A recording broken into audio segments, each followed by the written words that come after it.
Thank you, Mr. Watanabe, and thank you, Kazeki-san, for an excellent presentation. And thank you for Rieti to give me this opportunity to comment on the Kazek-san's presentations. Um, as a scholar of the international political economy and also as a president of the Japan Strategic Trade Control Study Association, I am very happy to have this occasion to discuss about the economic security of Japan. This is the very urgent issue in the context of the rivalry between the United States and China, and for many years Japan has taken a position that to separate the economic activities and the political influence, and economic activities shall not be influenced by the political willingness or political strategy. Nevertheless, in the recent geostrategic and geopolitical situation, the economy is now being used as a leverage to impose the willingness of the state to others, and it is more certain that the certain countries are using actively on these economic measures to impose certain strategic positions. So Japan needs to take some actions, and I think Mr. Kazeki's presentation and the recent METI's policy has addressed to this question in a very appropriate way. So let me just start talking about my points on the Mr. Kazeki's presentation. There are lots of discussion about the economic security, but the word economic security is relatively new, and the definition of the economic security is not extremely clear yet. So Mr. Kazeki's presentation, the economic security is defined as the technological innovation and the geopolitical change. And basically, in the circumstances of this such a technological innovation and geopolitical change, the economic security means to reestablish the resilience of the supply chain to meet the to reduce the vulnerability in the supply chain activities.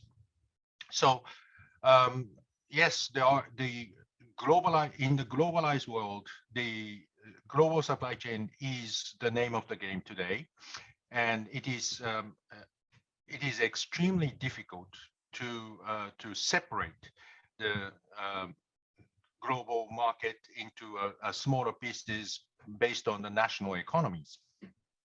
So it is unavoidable to have this global supply chain for the benefit of the productivities and the just-in-time production mechanisms. All the countries in the world are vulnerable to such political influence upon the supply chain.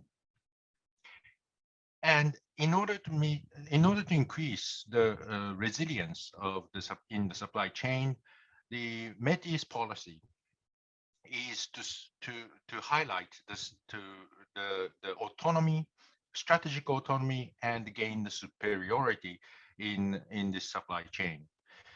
Then the question remains is to what extent Japan should be autonomous, and shall Japan to do it at all cost, or to what extent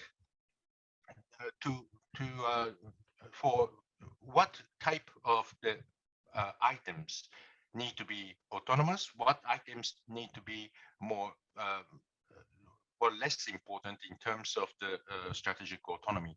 So the definition of the items or the specifications. For example, if you look at the semiconductor, there are various products in the semiconductors which goes up to this, let's say, 2 nano, 3 nano, very state of art, the cutting edge technology. On the other hand, there are 60 nano, 28 nanos. These are sort of a general a semiconductor for general use. And these two categories of the products are needs to be separated in terms of the strategic autonomy. So to what extent the Japan should invest in its effort to secure the supply of the semiconductor? Is it going to be the very cutting edge ones, or to secure the less technically difficult ones? So these are the one of the questions need to be clarified, and I think Mr. Kazeki will work on this in the future as a policy of for the policy of the METI. The second point I'd like to make is that Mr. Kazeki has mentioned about the three points: know, protect, and promote. And these are to some extent understandable, but if you look at carefully, there are different categories or different contexts in those activities. To know is to understand the vulnerability of the supply chain and to understand the current structure of the international trade. The protect means how to protect the Japanese industry and the Japanese technology, and how to prevent the technology to transfer to other parties. And to promote is more basic traditional industrial policy.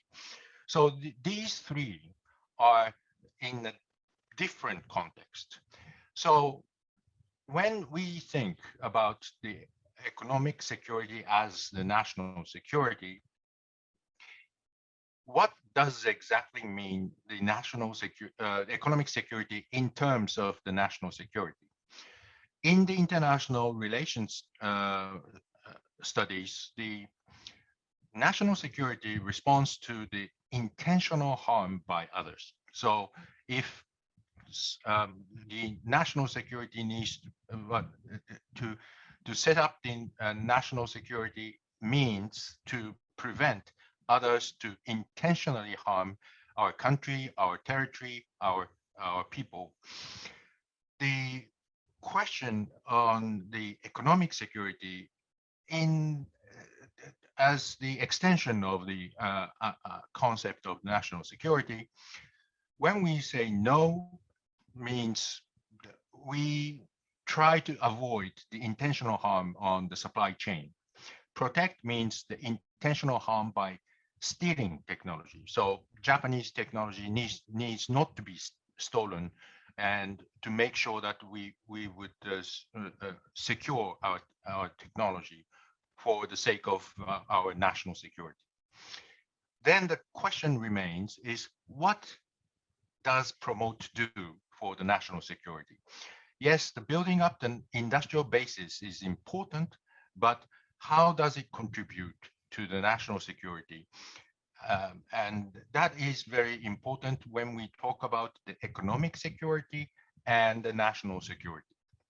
So, so promotion of industrial policy is part of the economic security, that I understand, but whether the promotion of the industrial policy means that how to relate that to the national security is another question that we need to explore in the future.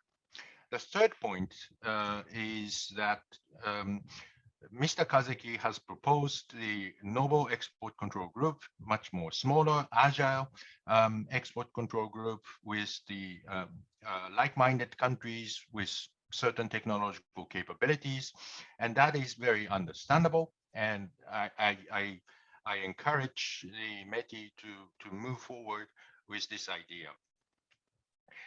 The the question still remain is that is it going to be a new export control regime, or is it the a group within the certain group certain regime, particularly in the Wassenaar arrangement?